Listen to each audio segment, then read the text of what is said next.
Hi, I'm Dave. Welcome to the channel. In this video, it's time to look at 3 boxes of Haribos.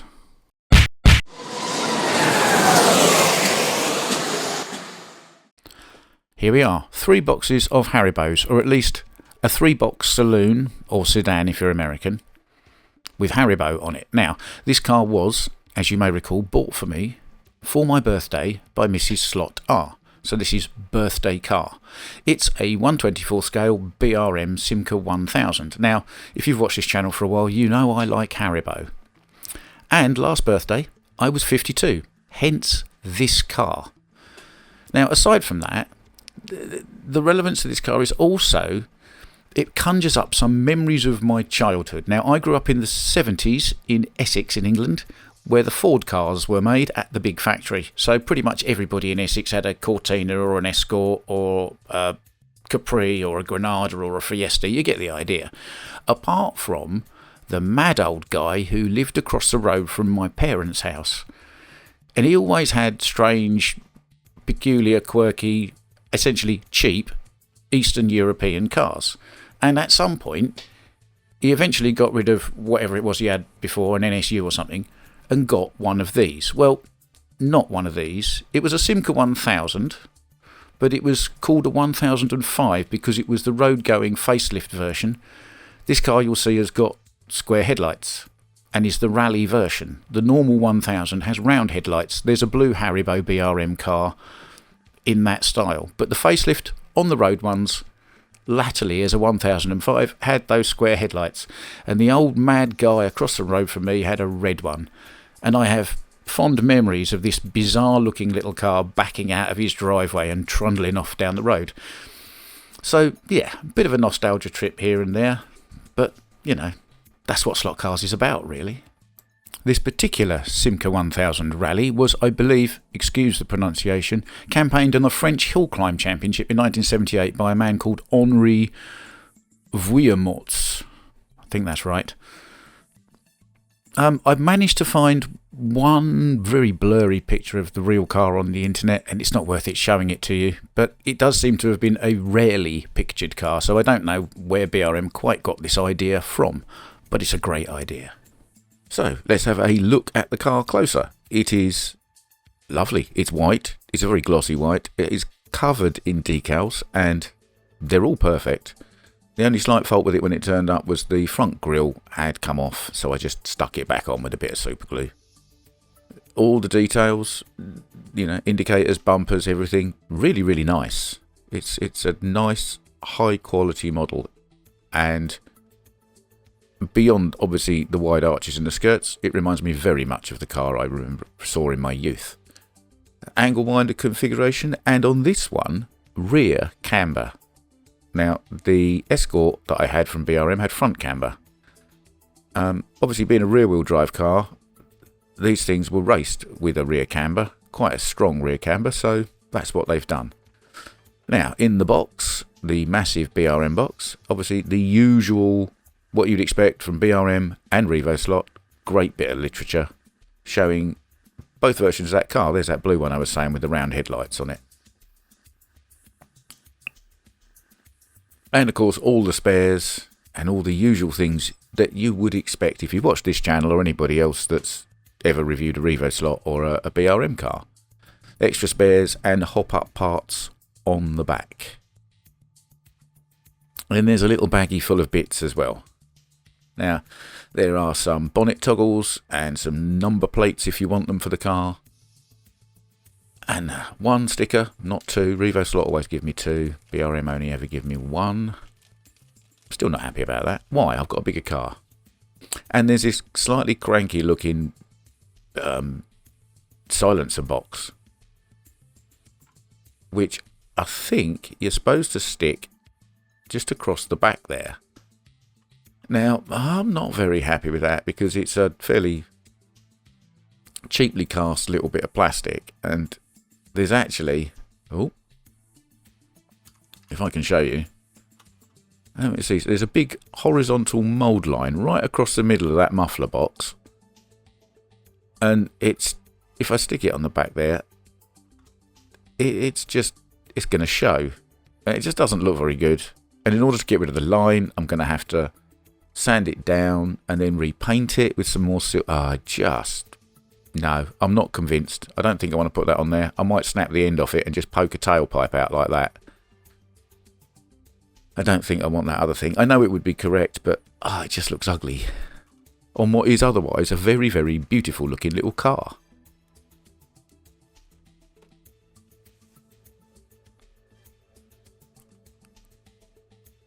Now, if we could compare it with my other BRM, which is the Mark 1 Escort, I'm not entirely convinced they're the same size.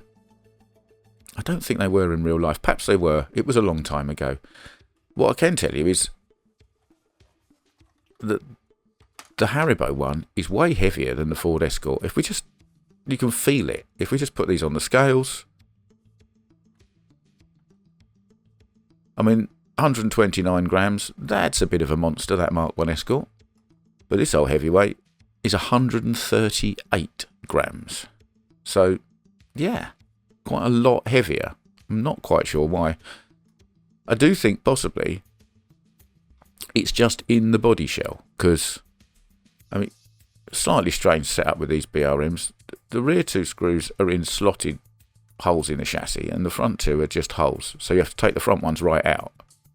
But the back ones are a bit like the small Revo slots. You can just sort of undo them and clip the body apart. But this is where I think all that extra bit of weight is. The sides of this body shell are incredibly strong. They're a bit of an effort to pull them apart to get the chassis out, to be honest. But yes, good, chunky, I mean, fairly durable. It's, it's a good thing.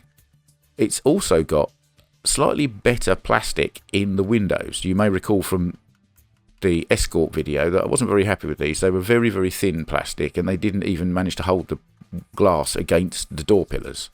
And it's all a bit squishy and rubbish. This one, a slightly older version of a BRM car, seems to have slightly thicker plastic on the windows, and it just, to be honest, it feels better made than the Escort, quite frankly. No rattles, that's quite good. So from that point of view, I think that's the top end done. It's got a very basic interior in it, but it looks alright. The chassis itself, pretty standard format, 4 rattle bolts, angle winder configuration. Now this car it's been in stock, I would say, for a while. So what I've got here is a car that's sat in a box, and it's got slight flat spots on the front and the rear tyres, where it's just sat for a long time. This is why you should always prop your cars up with the wheels off the ground whenever you can, because otherwise you get flat spots.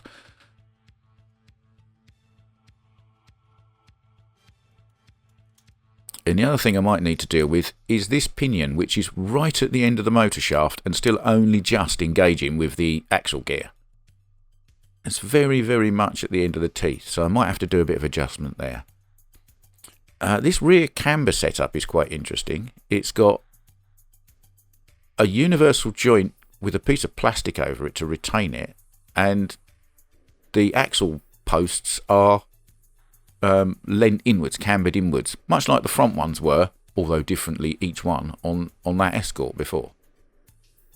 And I will just check it. I mean, I'm going to take the wheels off it in a minute anyway, but I will just check it for setup straight out the box by lining it up on the setup plate and checking it against the lines.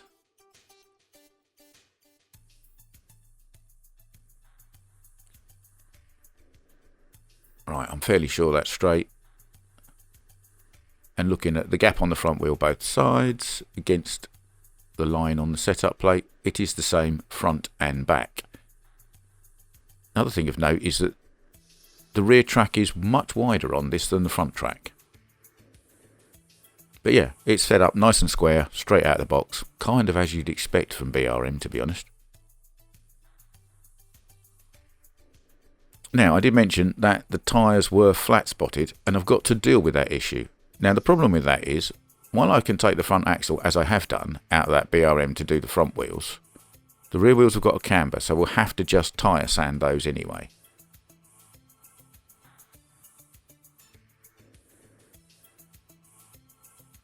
But now you're thinking, why is he taking the rear wheels off his Escort?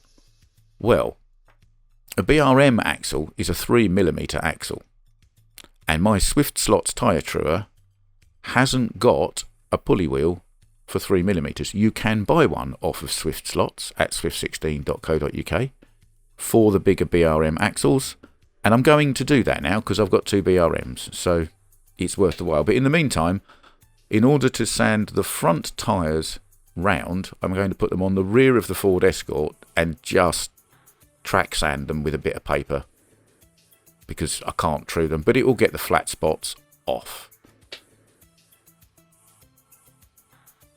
So you didn't need to see me doing that, but as you can see, I have sanded them on a piece of paper on the track, and they are now round. So we'll get those off.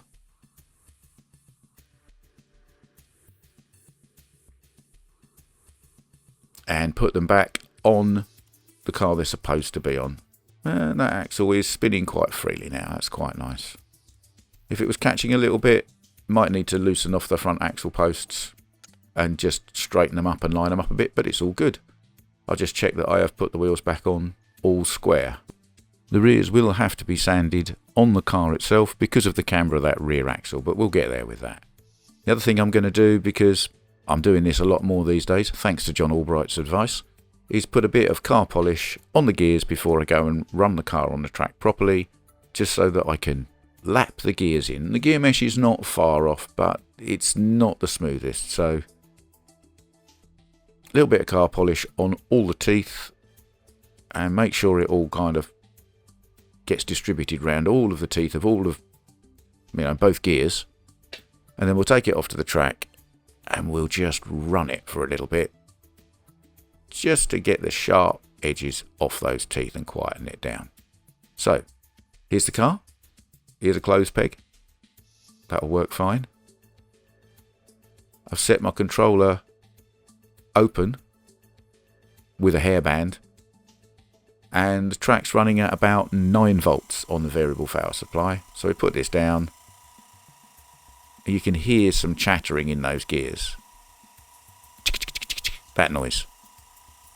And as it's running, just feed in more and more bits of car polish just to keep it loaded up properly between the teeth. After a very long time. One eternity later. In fact, I did all of this while I was watching Marty Ford's live stream the other day on Tuesday. And there we are, much smoother and quieter sounding than it was before. No chatter. Right, let's give it some laps and have some fun.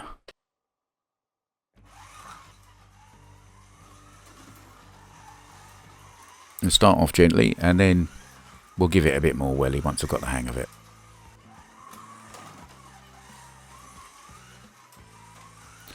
Now, surprisingly, this car is, for something that's kind of looks quite top heavy to me, and is a heavy car in itself, it's very, very stable, especially with that rear camber, which is odd because it's, there you are, almost self-correcting. It'll stop the car from deslotting if you overdo it into a corner, most of the time.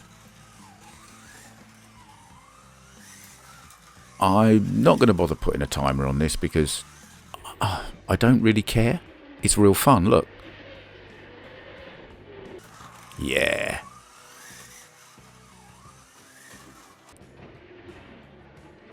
And a bit more.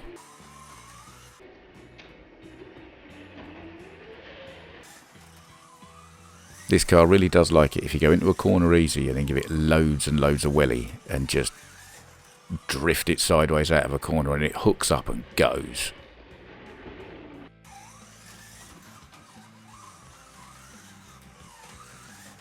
Yep, this is a real load of fun. Really glad I've got one of these.